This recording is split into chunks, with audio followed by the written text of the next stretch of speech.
All right, 3 o'clock. Great to have you with us. Lots of people with a lot to say here. We've got more of an open-ended topic to start the show, which was simple. It's the biggest week in sports.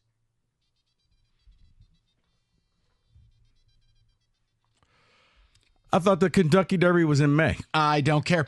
It is just, what is your version of Saratoga, the most special place for you in sports, where you go and you're like, everything is right with the world? Really? Because this is like a lot of heat and humidity down in Florida. You know what? Why don't we just put you 6 feet under? See if you like those conditions. Yes, David. Breaking news. Everything is right in the world, Mike. You are right. Javy Baez is back in town, and the expectation is that he will be activated tonight. In fact, Kreidler's locker is gone. He's back. He was on a tear in AAA. He is ready. He is Javy, not Harvey. He's going to be that key piece to take them, and they're going to the playoffs. Coming off a sweep, entering him into the lineup. That's right. Guess Two guys what you need? made the all-star team. Yes. You can feel the energy in the city. It's July in the D. You know what? Honestly, you guys sound like the rest of the media in this town, so maybe I'll just join in. Whatever Scott Harris decides is fine by me. Okay? There you go. That's my new approach to Tiger baseball. Whatever Scott decides is great with me. Hey, Javy being back, it's the right move. we'll take that. Yeah, no doubt. We'll take that. I'm done fighting. This organization is ridiculous. Go ahead, Kenny. I'm not crying for Kreidler because I really don't care about Kreidler all that much. He stinks too. But I was looking at their WAR just to kind of compare them. Kreidler's a full game better than Javy Baez. So you're actively making this team worse by clearing his locker out to put in Javy Baez. Correct. Explain it to me like I'm 5. No. Because listen, if you don't take the approach that everything the Tigers do is right, you are a 5-year-old. That's how you're made to feel in this town. Somehow, we're still in the defend the Tigers mode. Yeah, look, we can get to it if you want. It's real simple. Congrats on a sweep. You haven't had one since the opening 3 games of the season. In other words, don't care. You're a million games out of first. You're a million games out of the wild card. Don't care. Oh, look, a guy I actually cared to see is already hurt again in Parker Meadows. Like, I don't care. But, I mean, the Reds are like one of the best teams in the National League, right? Or an under 500 team owned by a cheapskate. Anything else? Look, do whatever you want with it. You're playing Javy Baez. The idea that Javy Baez plays for this team, you as a fan should take it as a personal affront. It's an absurdity. Do whatever you want, because you know what? I've moved on. I don't care. You want to talk about Skubal? Great. I'm not fighting you anymore. Do whatever you want. Whatever Scott wants is right. Kenny, you want to talk about the Wings? I don't. Whatever Stevie decides is fine by me. No. Yep, we're done here. I'm done. I've come back from the 4th of July a whole new man. Whatever the teams decide is good enough for me. I want the old Mike back. I don't want this Mike. Nope. No. David, give it 2 minutes. Nope. Give it 2 minutes. It's like Michigan weather. Just wait. It'll change. Am I wrong to be upset Baez is back? You are. Come on. And you do realize David and I were speaking in jest. And this was everything that's going to be said tonight at the game. Oh, it's good to have Javy back at shortstop, and he was missed. And I can plan. I'll tell you right now, I'll write Benetti's monologue for him, because basically he gets his script. It may as well be the Kremlin. Oh, I'll tell you, Javy's presence in the room will be real important tonight.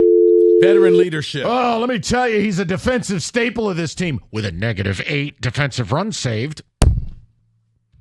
His first hit, he'll get a standing ovation. I'm just tired of getting lied to on one side and gaslit by the other. Here's the other one.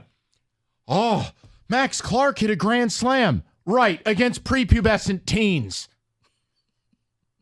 Wyatt Langford went 4 for 5 with a double and a ribby yesterday, and he's got a 900 OPS since coming back. Look. So they hit it out the park at Lugnut Stadium? Right, honestly, with the Molson hot dog cannon signed 0-2. Hey, it's Wiener night at the park. Listen, David, what I tell you? 2 minutes. If you're pumped up about Max Clark, that's fine. But here's what you're telling me: you're punting next season, and that's fine for you. We're not going to see Max Clark till 26. I don't care. I want to win now. But you're not allowed to say it. You know what? Scott Harris made the right move. Whatever Scott decides is right. Oh, no. I forgot about the desk full of rings he has from the teams he's built. Well, the Max Clark thing is you're taking into account your hope, the future. Well, it's going to work out. Right, that he's not Jurickson Profar. Right, but so... Mark Appel. Matt Bush. About to say different position, but Spencer Torkelson. Right. Or Casey Mize. Yeah, I was like, oh, well, he's coming in. He's going to do this. And he had his moment in the sun. And Jackson Holiday, who needed a trip down. And you know, look, the whole point I'm making is Kenny said this best. And when he first said it, I bristled. But Kenny might be right. That even if Max Clark is the truth, which, by the way, I don't care about single A. He's 2 levels from being 2 levels away. It's even if he comes up, is it going to be a linear development? Is he just going to come up and be Paul Skeens? I can't project any of that. If you're projecting that, you're projecting a world the way you want it to be, not the way it actually is. Fine. But Kenny said 2027. That the idea of penciling in Max Clark as my leadoff hitter or my 2-hitter, the idea of relying on him, knowing I'm going to get an 850 OPS, knowing he's a star at best, in all likelihood, unless he is CJ Stroud, 2027. Mm-hmm. So that's fine. I'm as pumped up as anybody. I hope Max Clark is awesome. I hope he's number 1 prospect in baseball. You know what that guarantees? Nothing. Mm-hmm. That's my whole point in this. I want to win now. Except for right now, the year ends in 4, not 7. I don't know, but you could turn your microphone on for the next 7 minutes. What is it with that microphone that it turns off? It's on. What happens? I must have turned it off. It was, yeah. Oh, my bad. Listen, the hobby thing I leave to you guys. You tell me what that... first of all, you're not even watching this team. Who are we kidding? You can't watch them in most cases, and you choose not to in the rest. But Javi coming back, it's like, look, if you want me to get positive vibes about this team, Carson Kelly's got to go. Call up the Dingler. Jace Young, if he's healthy, bring him up. Oh, but the defense, I don't care anymore.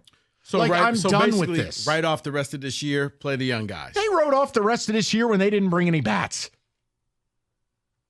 Okay, Mike wins. And again, if you guys want to have a Skubal conversation, you can email ricolbeard@don'tgiveanf.com. I'm done. Whatever Scott Harris decides is right, it's good enough for me.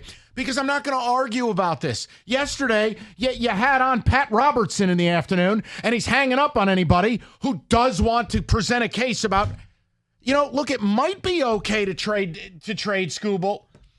Oh, my God, you were treated like you were a half-wit. Well, then he's not going to like what I'm going to say here because I am in the trade Skubal camp. Because you're right, Rico. You're an idiot, moron, scumbag. You don't know anything. They punted on this year, and by not trading him and getting bats and pieces that can play every day, I think they're punting next year as well. No. Look. It's all going to be fine. They're winning 100 games next year. I mean, Scott, we trust. If you want the real David, it's going to be a long time because the mandate, and I think you're seeing this for both teams coming from the Ilitch family. Wait for the young guys. We're going to play the young guys, and when the young guys are ready, that's who's going to lead us to the promised land. We're not going to make any types of moves. We're just going to be patient and wait. And I think that both organizations know you're not going to be fired because this is what's coming from up top. There's no sense of urgency to try to pick up an extra bat or something like that or trying to really jumpstart this team. Your job is safe. You believe in these young guys. I'm willing to wait on the young guys. Where does everything stand with Skubal? I know Gator was talking about it. What did I miss while I was gone? Look, and by the way, here for the record, even though I've been painted inappropriately, I'm fine keeping him if you sign him. But until or unless somebody can explain to me the actual timeline horizon of this team winning 90 games, 95 games, and being a World Series threat, if you can't, with any great conviction, present that to me, and if it doesn't line up with the fact that this young man will be less valuable as we go on. I just don't know why there's a vitriolic response. It's simple to me.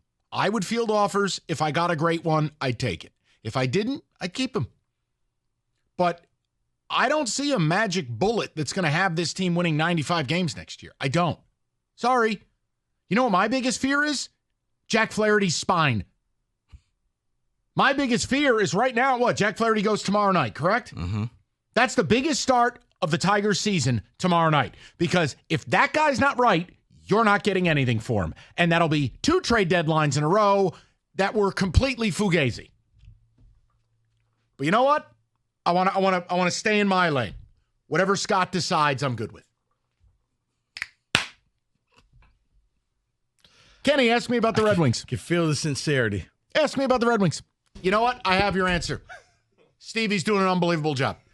What about all these young guys coming up, Mike? What do you think about them? But They're all going to work out. 1927 Yankees. Oh, no, you missed it. Oh, while you were on vacation, when Stevie came out and said something that only Stevie can get away with, to paraphrase, it's going to be just like last year, guys. So, yeah, you know how this last year's season went? That's pretty much going to be us this year. We're going for long-term sustainability.